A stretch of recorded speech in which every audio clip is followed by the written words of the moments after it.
ഇന്ന് നമ്മുടെ ഗാർഡൻ്റെ അവസാനത്തെ മിനുക്ക് പണിയിലാണ്. നമ്മളിതാ ഈ ഒരു വർഷം ആദ്യമായിട്ട് പുല്ല് വെട്ടാൻ പോവാണ് കേട്ടോ. ഈ വർഷത്തെ ആദ്യത്തെ പുല്ലുവെട്ട് എല്ലാവരും വെട്ടി 2 ആഴ്ച കഴിഞ്ഞു. ഞങ്ങൾ പക്ഷേ ഇന്നാണ് വെട്ടാൻ പോകുന്നത്. കാരണം ഞങ്ങളുടെ പുല്ല് ഈ പറഞ്ഞ പോലെ വളർന്നു വരാൻ സമയമെടുത്തു. അതുകൊണ്ട് നമ്മൾ വിചാരിച്ച് വളർന്നിട്ട് വെട്ടാമെന്ന്. അപ്പോൾ അങ്ങനെ ഇന്ന് വെട്ടാനായിട്ട് ഒരുങ്ങിയപ്പോൾ പിള്ളേർക്ക് ഇതാ കളിക്കണം എന്ന് പറഞ്ഞിട്ട് അവരിതാ സൈക്കിളിന് കാറ്റടിച്ചുകൊണ്ടിരിക്കുന്നു. റോണുവിൻ്റെ ഫ്രണ്ട് ടയറിന് എന്തോ പറ്റിയിട്ടുണ്ടെന്ന് തോന്നുന്നു. ബൈക്കിൻ്റെ കാറ്റ് അങ്ങോട്ട് പെട്ടെന്ന് ലൂസായി പോണു. അല്ല, കാറ്റ് പെട്ടെന്ന് എയർ പോകുന്നു, ലീക്ക് ചെയ്യുന്നു. അത് തന്നെ. അപ്പൊ ആരാണ് അടിക്കുന്നതെന്ന് നോക്കിയേ, നമ്മുടെ മല്ലത്തി അയർപ്പെണ്ണ താടാ. അവളെ ഒന്ന് അപ്രിഷ്യേറ്റ് ചെയ്യടാ. അവൾ അറ്റ്ലീസ്റ്റ് നിന്നെ ഹെൽപ്പ് ചെയ്യുന്നില്ലേ കാറ്റടിച്ചെന്ന്. Strongest girl. അടിപൊളി. എൻ്റെ റോഡ്. നമ്മുടെ പുല്ല് വെട്ടുന്ന മെഷീൻ ദാ ഇരിക്കുന്നതാണ്. അവിടെ നിന്ന് ഇനി റോയിച്ചിൻ്റെ ആ സ്ട്രെങ്ത് നമുക്ക് ആവശ്യമുണ്ട്. അത് പുറത്തിറക്കി തന്നാൽ മാത്രമാണ് നമുക്ക് വെട്ടാൻ പറ്റത്തുള്ളൂ. ഇപ്പോൾ ഏതാണ്ട് സമയം രാത്രി 8:30 ആയിട്ടുണ്ട് കേട്ടോ. പക്ഷേ നല്ല വെയിലുണ്ട്. രാത്രി 8:30 സമയത്തുള്ള വെയിലാണിത്. അടിപൊളിയല്ലേ? ഇത് നമ്മുടെ റയോബിയുടെ ആണ് കേട്ടോ. ഈ റയോബിയുടെ കമ്പനിയാണ്. സെൽഫ് പ്രൊപ്പൽഡ് ആണ്. അതുകൊണ്ട് നമുക്ക് വലിയ ഭാരമൊന്നും വരുന്നില്ല. നമ്മൾ തനിയെ അത് അങ്ങ് പുഷായി പോയിക്കോളും. നമുക്ക് ബാറ്ററി ഇടാം. എന്നൊക്കെ സെറ്റപ്പാണല്ലേ. ബാറ്ററി ഇടുക, ഈ സാധനം ഇങ്ങനെ കുത്തി ഇറക്കുക, എന്നിട്ട് ഇങ്ങനെ അങ്ങോട്ട് ഓടിക്കുക. നിങ്ങൾക്ക് കേൾക്കാൻ പറ്റുന്നുണ്ടോയെന്ന് എനിക്കറിയില്ല, മെഷീൻ്റെ ഒച്ച കാരണം. ഈ വീട്ടിൽ ഐസ് മാറ്റുന്നത് റോയിച്ചിനും പുല്ല് വെട്ടുന്നത് ഞാനുമാണ് കേട്ടോ. പിന്നെ നമ്മളിങ്ങനെ ഇങ്ങനെ ഇങ്ങനെ പോയി പോയി പോയി പോയി ഈ പുല്ലായ പുല്ലും മുഴുവൻ നമ്മൾ വെട്ടി. നമ്മൾ പുഷ് ചെയ്യേണ്ട കാര്യമില്ല കേട്ടോ. അത് തന്നെ പുഷായി അങ്ങ് പോയിക്കോളും. സെൽഫ് പ്രൊപ്പൽഡ് ആണ്. അതുകൊണ്ടൊരു സമാധാനമുണ്ട്. ഇതാ ഈ വളർന്ന് പന്തലിച്ച് നിൽക്കുന്ന പുല്ല് നമ്മൾ വെട്ടാൻ പോവാണ് കേട്ടോ. ഓക്കെ, വളർന്ന് പന്തലിച്ച് നിൽക്കുന്ന ഈ പുല്ല് നമ്മളിതാ വെട്ടിക്കൊണ്ടിരിക്കുന്നു. വെട്ടി വെട്ടി വരുമ്പോൾ കണ്ടോ താഴ്ന്നു പോകുന്നത്. ഹേ സക്സസ് എന്നൊക്കെ. ഇനിയിപ്പോൾ നമ്മളിതാ ഈ ഗ്രീൻ കൂടിലാണ് കേട്ടോ ഇടണേ. കാരണം ഇത് കമ്പോസ്റ്റാണ്. അപ്പോൾ അതുകൊണ്ട് നമുക്ക് ഗ്രീൻ കൂടിലിട്ട് ഗ്രീൻ ബിന്നിലിട്ട് കൊടുത്താൽ എവരി തേഴ്സ്ഡേ കമ്പോസ്റ്റ് കളക്ട് ചെയ്യുന്ന വണ്ടി വന്നിട്ട് അതങ്ങ് എടുത്തിട്ട് പോയിക്കോളും. മറിച്ചിട്ട് എടുത്തിട്ട് പോയിക്കോളും. നമുക്ക് പുല്ല് നിറഞ്ഞോ ഇല്ലയോ ഒന്നും അറിയാൻ പാടില്ല. പക്ഷെ നമുക്ക് ഇതെടുക്കാം. നിറഞ്ഞു ഗൈസ്, നിറഞ്ഞു. നമുക്കിതെടുക്കാം കേട്ടോ. റോജ വാ, ഈ കൂടെ പിടിച്ചു തന്നെ. ഇല്ലെങ്കിൽ എന്നാ വെച്ചാൽ കാറ്റുള്ളത് കൊണ്ട് കൂടി ഇങ്ങനെ പറന്നുകൊണ്ടിരിക്കും. അപ്പം നമുക്ക് പിടിക്കാൻ പാടായിരിക്കും. ഓൺലൈൻ എഡ്യൂക്കേഷൻ ആണ് കേട്ടോ. പിന്നെ ഒരാൾ പിടിച്ചു തരുവാണെങ്കിൽ എളുപ്പമുണ്ടല്ലോ, പെട്ടെന്ന് പണി തീർക്കാമല്ലോ എന്ന് ഓർത്തിട്ട് കൂടിയാണ് കേട്ടോ. ചാടിയാ, സോറി കേട്ടോ. കഴിഞ്ഞ വീഡിയോയിൽ നമ്മൾ പറഞ്ഞിരുന്നു ഈ ഒരു ഏരിയ നമ്മൾ പൊളിച്ച് ലെവലാക്കാൻ പ്ലാൻ ഉണ്ടെന്ന്. അപ്പോൾ ദാ റോയിച്ചിനത് പണി സ്റ്റാർട്ട് ചെയ്തു. ഈ 8:30 പ്ലാൻ ഉണ്ടായില്ല. പക്ഷേ നമുക്ക് ഈ ആഴ്ച എപ്പോഴെങ്കിലും ചെയ്യണം എന്നുള്ള പ്ലാൻ ഉണ്ടായി. പക്ഷേ ദാ ഗൈസ്, ഉറുമ്പിനെ നിങ്ങൾക്ക് കാണാൻ പറ്റുന്നുണ്ടോ എന്ന് എനിക്കറിയില്ല. ഇത് ഉറുമ്പും കൂടാണ് കേട്ടോ, കടിക്കുന്ന ഉറുമ്പും കൂട്. നിങ്ങൾക്ക് എത്രത്തോളം ഇത് കാണാൻ പറ്റുന്നുണ്ടെന്ന് എനിക്കറിയില്ല. ഓരോ കല്ലെടുക്കുമ്പോഴും ദാ ഉറുമ്പിൻ്റെ കൂടുകൾ അങ്ങനെ തെളിഞ്ഞ് കാണാൻ പറ്റുന്നുണ്ട് കേട്ടോ നമുക്ക്. ദേ ഓടി നടക്കണമുണ്ടോ guys? Oh my gosh. Royichan കുത്തിയിരുന്ന് പണിയെടുക്കുന്ന കണ്ടോ? വല്ല കാലത്തുമൊക്കെ റോയിച്ചൻ പണിയെടുക്കുന്ന കാണാനുള്ള അവസരമുള്ളൂ. വേണമെങ്കിൽ കണ്ടോട്ടോ. അതെ, വീട്ടിൽ പണിയെടുക്കാറില്ല കേട്ടോ. പുറത്ത് പണിയുന്ന സ്ഥലത്തൊക്കെ നന്നായിട്ട് പണിയെടുക്കും. കാരണം കാശ് കിട്ടുമല്ലോ, അതുകൊണ്ട് നന്നായിട്ട് പണിയെടുക്കും. ഭയങ്കര നല്ല പണിക്കാരനാണെന്നാണ് അവിടുത്തെ കമ്പനി ഓണറിൻ്റെ അഭിപ്രായം. പക്ഷെ വീട്ടിൽ 10ൻ്റെ പണിയെടുക്കില്ല. എന്തിനും ഒരു ഇല തിരിച്ചിടില്ല. ആ മനുഷ്യനെ കൊണ്ടാണ് ഈ വീട്ടിലെ പണി ഞാൻ എടുപ്പിക്കണത്. നിങ്ങൾ ആലോചിക്കണം അതിൻ്റെ പുറകിൽ എൻ്റെ കഷ്ടപ്പാട് എന്തോരം. ചോറ് കൊടുക്കൂല എന്ന് പറഞ്ഞാൽ പണിയെടുക്കാതിരിക്കാൻ അങ്ങനെയൊന്നും ഇല്ല കേട്ടോ ഗൈസ്. ചിലപ്പോൾ അവർ വിശ്വസിക്കൂട്ടോ അങ്ങനെയൊന്നുമില്ല. പക്ഷെ പണിയെടുക്കണം. പണിയെടുത്താലാണ് വല്ലതും കിട്ടുള്ളൂ. അയ്യോ, മൊത്തം ഉറുമ്പ്. അതിൻ്റെ അടിയിൽ വീണ്ടും കല്ലുണ്ടല്ലേ? കല്ലേ ഒരെണ്ണം കൂടെ ഉണ്ടല്ലേ? ഓ അതെ, ഇത് കല്ലാണ് കേട്ടോ. അതിൻ്റെ അടിയിൽ ഒരു കല്ലും കൂടെ ഉണ്ട് കേട്ടോ. മണ്ണ് കുഴിച്ച് അവർ കല്ല് വെച്ചേ. അടിപൊളി. ഇതാണ് കേട്ടോ നമ്മുടെ വീട്. ഇത് വേറൊരാളുടെ വീട്. ഈ 2 വീടിൻ്റെയും നടുക്ക് ഒരു പാത്തി പോലെ ഒരു സംഭവമുണ്ട്. അവർ ഓൾറെഡി പുല്ല് വെട്ടി. അപ്പോൾ അതുകൊണ്ടാണ് ഒരു സൈഡ് നന്നായിട്ടിരിക്കുന്നതും മറ്റേ സൈഡ് നമ്മുടെ സൈഡ് ഇപ്പോൾ വെട്ടാൻ പോകുന്നേ ഉള്ളൂ. ഇത് കണ്ടോ, തഴച്ച് വളർന്ന് നിൽക്കുന്ന പുല്ല്. അപ്പോൾ നമ്മുടെ സൈഡും കൂടെ ഇന്ന് വെട്ടിക്കഴിഞ്ഞാൽ സെറ്റായിരിക്കും കാണാനായിട്ട്. ഓൾമോസ്റ്റ് എല്ലാ കല്ലും എടുത്തു, പക്ഷേ അടിയിൽ ഇനിയും കല്ലുണ്ടെന്നാട്ടോ പറയുന്നത്. ഓരോ കല്ലും കൂടെ വീതം ഉണ്ടെന്ന് എനിക്ക് തോന്നുന്നു. ഇനിയുണ്ടോ ചേ കല്ല്? ഇതിൻ്റെ അടിയിൽ വീണ്ടും ഉണ്ടോ? 3 ലെയർ ഉണ്ടോ? അടിപൊളി. ഓ എൻ്റെ അമ്മ, എല്ലാത്തിനും കല്ല. വേഗം എടുത്തോ. റോയ്സ് എന്താ കഷ്ടപ്പെട്ട് എല്ലാ കല്ലുകളും എടുത്തു കഴിഞ്ഞു കേട്ടോ. 3 ലെയർ കല്ലായിരുന്നു. ഇവിടേക്ക് വന്നു കഴിഞ്ഞാൽ കുഴിയുടെ എണ്ണം കാണാം. ഇത്രയും കല്ലുകൾ നമുക്ക് കിട്ടിയിട്ടുണ്ട്. നല്ല കല്ലുകളാണ്. വീഡിയോയിൽ എത്രത്തോളം ക്ലാരിറ്റി ഉണ്ടെന്നല്ല, നല്ല കുഴിയാണ് കേട്ടോ. 3 ലെയർ കല്ല് വെക്കത്തക്ക രീതിയിലുള്ള കുഴിയുണ്ട്. ഇനിയിപ്പോൾ നമുക്ക് ഈ മണ്ണ് വലിച്ച് എല്ലായിടത്തേക്കൂടെ ഇട്ട് ട്രഷറാണ് കറക്റ്റ്, ട്രഷർ ഹണ്ട് നടത്തി. അപ്പോൾ എന്തായാലും ഈ മണ്ണ് ഇനിയിപ്പോൾ ഒന്ന് കുത്തി ഇളക്കിയിട്ട് വലിച്ചിങ്ങനെ ഇട്ട് നിരപ്പാക്കിയാൽ മതി ഈ ഏരിയ.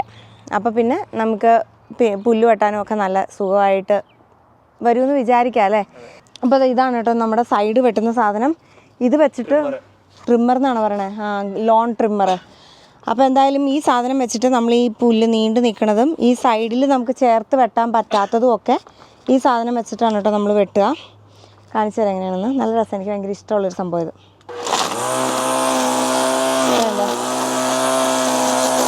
നിങ്ങൾക്ക് ഒറ്റ കാരണം കേൾക്കാമോ? പിന്നെതാ ഇവിടെയൊക്കെ കണ്ടോ, ഇങ്ങനെ അങ്ങ് സൈഡ് പോയിക്കോളും. അടിപൊളിയായിട്ട് സൈഡ് നല്ല ക്ലീൻ ആവും. ജസ്റ്റ് ഒന്ന് വെട്ടി കൊടുത്തത് കൊണ്ട് ഒന്ന് നനച്ചു കൊടുക്കുവാണ് കേട്ടോ. വെട്ടി കൊടുക്കുമ്പോൾ നമ്മളൊരു ഇച്ചിരി വളം ഇട്ട് കൊടുക്കണ്ടേ. ഓ അങ്ങനെ ഫൈനലി 10 മണിയായിട്ടോ. പിള്ളേർ ഉറക്കിയിട്ടില്ല, അതാണ് സങ്കടം. എനിവേസ് നമ്മുടെ പണികളെല്ലാം കഴിഞ്ഞു. ഇനിയിപ്പോൾ ഈ കല്ലൊന്ന് പറക്കി അങ്ങോട്ട് വെക്കണം. അത് നമ്മൾ നാളെ മറ്റന്നാളൊക്കെ ആയിട്ട് ചെയ്യുന്നുള്ളൂ. ഒരു 2-3 വർഷത്തെ എൻ്റെ ആഗ്രഹമാണ് ഗൈസ്. കല്ലൊക്കെ എടുത്ത് ഇവിടെ നിന്ന് സെറ്റാക്കി നല്ല ക്ലീനായി. ഇനിയിപ്പം 2 ഓപ്ഷനുണ്ട്. ഒന്നുകിൽ സീഡ്സ് ഇട്ട് നമുക്ക് പുല്ലിനെ വളർത്താം, അതല്ലെന്നുണ്ടെങ്കിൽ മറ്റേ പുല്ല് മണ്ണിൽ വളർത്തിയെടുത്ത പുല്ല് നമുക്ക് മേടിക്കാൻ കിട്ടും കടയിൽ. അത് കൊണ്ടുവന്ന് ഇതിൻ്റെ മുകളിലേക്ക് ജസ്റ്റ് വെച്ച് കൊടുത്ത് ഒന്ന് സെറ്റ് ചെയ്തെടുക്കണ സമയമുള്ളൂ. എന്ന് വെച്ചാൽ സെറ്റ് ഇങ്ങനെ അത് വെച്ച് കൊടുത്തിട്ട് ഒന്ന് വെള്ളം ഒഴിച്ച് കഴിഞ്ഞാൽ അത് ആ മണ്ണിനോട് സെറ്റ് ആയിക്കോളും. പിന്നെ വേറെ ഇറങ്ങുമ്പോൾ അതങ്ങ് സെറ്റ് ആയിക്കോളും. അത് വെക്കുവാണെങ്കിൽ നമ്മൾ വീഡിയോയിൽ ആഡ് ചെയ്യും. വെച്ചില്ലെങ്കിൽ പിന്നെ നമുക്ക് എപ്പോഴെങ്കിലുമൊക്കെ വീഡിയോ എടുക്കുമ്പോൾ കാണാമല്ലോ നിങ്ങൾക്ക്. 1 2 3 4 5 6 7 big bags of medium size bags of compost ഉണ്ട് കേട്ടോ നമുക്ക്. അവിടെയൊക്കെ ക്ലീനാക്കി കഴിഞ്ഞപ്പോഴത്തേക്കും എന്നാലും ഭയങ്കര ഹാപ്പി ആയതാ. ഈ ഏരിയ നമ്മൾ വെട്ടി, ഈ ഏരിയയുടെയും സൈഡെല്ലാം ചേർത്ത് വെട്ടി നല്ല ക്ലീൻ ആക്കിയിട്ടുണ്ട്. നമ്മളിതാ പുല്ല് മേടിക്കാൻ വന്നതാണ് കേട്ടോ. ഞാനും അപ്പയും കൂടിയാണ് വന്നേക്കണേ. ദാ നിൽക്കുന്നു എൻ്റെ അപ്പ, ദാ നിൽക്കുന്നു ഞാൻ. അപ്പോൾ എന്തായാലും സോഡ് റോൾ എന്നാട്ടോ ഇതിൻ്റെ പേര്. 2 അടി 4 അടി വീതിയിൽ നീളത്തിലുമാണ് ഇത് വരുന്നത്. പച്ചപ്പുല്ലാണ് കേട്ടോ. നമ്മുടെ വീട്ടിലുള്ള സെയിം പുല്ലാണ്, തിന്ന് പുല്ലാണ്. അതുകൊണ്ട് നല്ല അടിപൊളിയാണ്. അതുകൊണ്ട് നമുക്ക് വ്യത്യാസം തോന്നത്തില്ല എന്ന് തോന്നുന്നു. ചില പുല്ല് നല്ല കട്ടിയിൽ വരും, അന്നേരം നമുക്ക് വ്യത്യാസം അറിയാൻ പറ്റുള്ളൂ. ഇതിപ്പോൾ നമ്മുടെ സെയിം പുല്ലാണ്. പിന്നെ അടഞ്ഞിരിക്കണോണ്ട് കുറച്ച് പൂത്തും ഒക്കെ പോയി. പക്ഷെ നമ്മൾ വീട്ടിൽ കൊണ്ട് വെച്ച് വെള്ളം ഒഴിച്ച് നല്ല സെറ്റാക്കുമ്പോൾ അടിപൊളിയായിട്ട് വരും എന്നാണ് അപ്പ പറഞ്ഞത്. കളയണ്ടേ? മാറ്റി വെച്ചു. അത് എന്നാന്നറിയോ, നമുക്ക് ഈ ചെറിയ പോർഷൻ അത് വരുമ്പോൾ നമ്മൾ പുല്ലൊക്കെ മേടിച്ചുകൊണ്ട് വന്നിട്ട് അപ്പം ഞാനും കൂടെ ഇതെല്ലാം സെറ്റാക്കുവാണ്. ഇപ്പോൾ ഇവിടെ കുറച്ച് ഓവലായിട്ടിരുന്ന പോർഷൻ നമ്മൾ സ്ട്രെയിറ്റ് ആയിട്ട് അപ്പോൾ കട്ട് ചെയ്തിട്ട് ഞാൻ ഇവിടെ എടുത്ത് വെച്ചിട്ടുണ്ട്. നമുക്ക് എവിടെയെങ്കിലും ചെറിയ പോർഷൻസ് വരുമ്പോൾ ഫില്ല് ചെയ്യാൻ വേണ്ടിയിട്ട്. അപ്പോൾ അത് ആ മണ്ണൊക്കെ ഒന്ന് ഇളക്കി ഇടണമെന്ന് പറഞ്ഞു. അപ്പോൾ അങ്ങനെ അപ്പം ഇളക്കുവാണ് കേട്ടോ. നമ്മൾ ഫൈനലി എല്ലാം സെറ്റ് ചെയ്തിട്ടുണ്ട്. ദേ അപ്പ പുല്ല് വിരിച്ച് തരുവാണ് കേട്ടോ എനിക്ക്. അടിപൊളി. നമ്മുടെ സെയിം പുല്ലാണ്, ഓൾമോസ്റ്റ് സെയിമാണ്. നീളവും കുറവാണ്, വീതിയും കുറവാല്ലേ. സെറ്റാക്കി കഴിയുമ്പോൾ കാണിച്ചു തരാം ഗൈസ്. അപ്പോൾ എന്നെ ഹെൽപ്പ് ചെയ്യട്ടെ. ക്യാമറയും പിടിച്ചുകൊണ്ടിരുന്ന് കഴിഞ്ഞാൽ പാവം എൻ്റെ അപ്പം തന്നെ പണിയെടുക്കേണ്ടി വരും. ഞങ്ങൾ രണ്ടുപേരും ഫുള്ള് ഫിക്സ് ചെയ്തിട്ട് കാണാം. ഓക്കെ, അപ്പോൾ നമ്മളിതാ എല്ലാം വിരിച്ച് കഴിഞ്ഞിട്ടുണ്ട്. അപ്പം ഞാനും കൂടെ എല്ലാം സെറ്റ് ചെയ്തു. നമ്മളിത് റോണ എന്ന് പറയുന്ന കടയിൽ നിന്നാട്ടോ മേടിച്ചത്. 5 റോള് മൊത്തം മേടിച്ചു. അതിൽ 2 റോള് നമുക്ക് നല്ല അടിപൊളി റോളാണ് കിട്ടിയത്. ബാക്കി 3 റോളും ഇത്തിരി കരിഞ്ഞു പോയ റോളാണ് കിട്ടിയത് പൂത്തിട്ട്. അപ്പോൾ അതുകൊണ്ട് തന്നെ അതിന് സമയമെടുക്കും അത് വളർന്ന് വരാൻ വേണ്ടി. ആ കരിഞ്ഞ പോർഷൻസ് എല്ലാം മാറി ഇനി പുതിയത് മുളച്ച് വരണം. അപ്പോൾ അതിന് നന്നായിട്ട് വെള്ളം ഒഴിക്കണം, വളമൊക്കെ ഇട്ട് കൊടുക്കണം. വളം ഞാൻ പോയി മേടിച്ചില്ല ഇതുവരെ, പക്ഷേ വെള്ളം ഞാൻ എന്നും രാവിലെയും വൈകിട്ട് നന്നായിട്ട് ഒഴിച്ച് കൊടുക്കുന്നുണ്ട് കേട്ടോ. അപ്പോൾ അങ്ങനെ ഒരാഴ്ച കഴിഞ്ഞപ്പോഴത്തേക്ക് അതിങ്ങനെ പതുക്കെ മുളച്ച് വരാൻ തുടങ്ങിയിട്ടുണ്ട് സൈഡൊക്കെ. അപ്പോൾ ഞാൻ നിങ്ങളെ പെട്ടെന്നൊന്ന് കാണിച്ചു തരാം ഏരിയ എങ്ങനെയുണ്ടെന്ന്. ഇതാണ് നമ്മുടെ ഏരിയ. ഈ ഒരു റൗണ്ടായിരുന്നു അത്. കണ്ടോ, ഈ 2 അത്യാവശ്യം വലിയ കുഴപ്പമില്ലാത്തതായിരുന്നു, മറ്റത് 2 കരിഞ്ഞു പോയതാണ്. പക്ഷെ നമുക്കിവിടെ ദാ സൈഡിൽ മുളയൊക്കെ വന്ന് തുടങ്ങിയിട്ടുണ്ട്.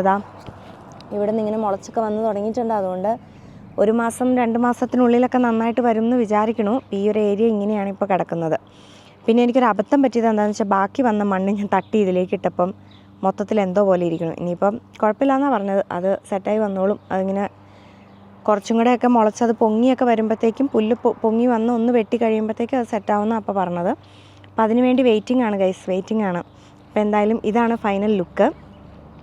നമ്മുടെ ഈ ഒരു ഏരിയയുടെ ഫൈനൽ ലുക്ക് ഇതാണ് കേട്ടോ. സംഭവം എങ്ങനെയുണ്ട്, കൊള്ളാവോ? ഇപ്പോൾ വലിയ ഭംഗിയില്ലെന്നറിയാം, കാരണം അത് കരിഞ്ഞിരിക്കുവാണല്ലോ. പക്ഷെ കുറച്ച് കഴിയുമ്പോഴത്തേക്ക് അത് സെറ്റായി വരും കേട്ടോ. പിന്നെ നമ്മൾ അവിടെ കുറേ കല്ലുകൾ നമുക്ക് കിട്ടിയെന്ന് പറഞ്ഞല്ലോ. ആ കല്ലുകളൊക്കെ നമ്മളിതാ ഇവിടെ ഇങ്ങനെ സെറ്റ് ചെയ്തു കേട്ടോ. നമുക്ക് ഓൾറെഡി അവിടെ 2 തട്ടുണ്ടായിരുന്നു. അപ്പോൾ അതിൻ്റെ മേളിലേക്ക് ഒരു തട്ടും കൂടെ വെച്ചിട്ട് അതിൻ്റെ മേളിൽ ആട്ടിൻകുട്ടികളെയൊക്കെ വെച്ച് അതിനകത്ത് ഓരോ ഫ്ലവേഴ്സൊക്കെ നമ്മൾ വെച്ചിട്ടുണ്ട്. റോണും അവിടെ നിന്ന് ഹായ് പറയുന്നുണ്ട് കേട്ടോ, ചില്ലിൻ്റെ അവിടെ നിന്ന്. അപ്പോൾ നമ്മൾ വെച്ചപ്പം ഒരു ലെയറും കൂടെ പൊക്കി വെച്ചു. അപ്പം ഒരു ഗാർഡനിന് സെപ്പറേഷൻ കിട്ടിയല്ലോ അവിടെ. മറ്റേ 2 ലെയറേ ഉണ്ടായുള്ളൂ കല്ല്. അപ്പോൾ അതുകൊണ്ട് തന്നെ അത് താന്നിരിക്കുമ്പം അത്ര കണ്ട് ഒരു സെപ്പറേഷൻ ഫീൽ ചെയ്തിട്ടുണ്ടായിരുന്നില്ല. ഇപ്പോൾ ഒരു ലെയറും കൂടെ വെച്ചപ്പോൾ ഒരു സെപ്പറേഷൻ ഫീൽ ചെയ്യുന്നില്ല, നല്ല ഭംഗിയായില്ല ഇപ്പം. പിന്നെ 2 ആട്ടിൻകുട്ടികൾ ഇവിടെ പണ്ടേ ഉണ്ടായിരുന്നതാണ് കേട്ടോ. ഇവിടുത്തെ പഴയ താമസക്കാർ വെച്ചിട്ട് പോയത്. അപ്പോൾ അതിനെ എടുത്ത് നമ്മൾ മണ്ണൊക്കെ ഫില്ല് ചെയ്ത് 2 ഫ്ലവറൊക്കെ മേടിച്ച് വെച്ചിട്ട് അവിടെ സെറ്റ് ചെയ്ത് വെച്ചപ്പം നല്ല ഭംഗിയായിട്ട് ഫീൽ ചെയ്തു. ഇതാ ഈ ഒരു ആട്ടിൻകുട്ടിയിൽ നമ്മൾ വെച്ചേക്കണ പൂവ് എനിക്ക് ഭയങ്കരമായിട്ട് ഇഷ്ടപ്പെട്ടു. ഒരു വെറൈറ്റി ഫീൽ ചെയ്തു. ഇങ്ങനെ വെള്ള പൂവ്, പക്ഷെ അതിൻ്റെ സൈഡിൽ റെഡ് കളറ് സംഭവങ്ങൾ, അതിൻ്റെ നടുക്കേ കൂടെ റെഡ് കളറ് സാധനമൊക്കെ വന്നിട്ട്, അതുപോലെ ഈ പൂവിന് പർപ്പിൾ കളറാണ് കേട്ടോ. പർപ്പിൾ കളറ് നടുക്ക്, റെഡ് കളറ് സൈഡിൽ, അങ്ങനെയൊക്കെയാണ്. യെല്ലോ കളറ് നടുക്ക്, അങ്ങനത്തെയൊക്കെ ഒരു വെറൈറ്റി കളർ കോംബോ ആണ്. അതുകൊണ്ട് ഞാനിങ്ങനെ 2 സെറ്റ് മേടിച്ച് വെച്ചു. 2 ആട്ടിൻകുട്ടിയിലും അങ്ങനെ തന്നെയാണ് കേട്ടോ നമ്മൾ വെച്ചത്. ഇവിടെയും അങ്ങനെ തന്നെയാണ് നമ്മൾ വെച്ചത്. നല്ല രസമല്ലേ ഈ പൂ കാണാൻ, ഒരു വെറൈറ്റി എനിക്ക് ഫീൽ ചെയ്തു. ഞാൻ ഇതുവരെ ഇങ്ങനത്തെ ഒരു പൂ കണ്ടിട്ടില്ല കേട്ടോ, ഇങ്ങനെ ഡബിൾ കളർ പൂ കണ്ടിട്ടില്ല. ഓക്കെ, അപ്പോൾ എനിവേസ് ഇത്രയൊക്കെ തന്നെയുള്ളൂ നമ്മുടെ ലോൺ മേക്ക് ഓവർ. എങ്ങനെയുണ്ടെന്ന് നിങ്ങൾ താഴെ കമൻറ്റ് ചെയ്യൂ. അപ്പോൾ എന്തായാലും ഈ ഒരു കുട്ടി വ്ളോഗ് എല്ലാവർക്കും ഇഷ്ടപ്പെട്ടു എന്ന് വിശ്വസിക്കുന്നു. ഇഷ്ടപ്പെട്ടുവെങ്കിൽ like, share, subscribe. Thank you so much for watching. God bless you. By.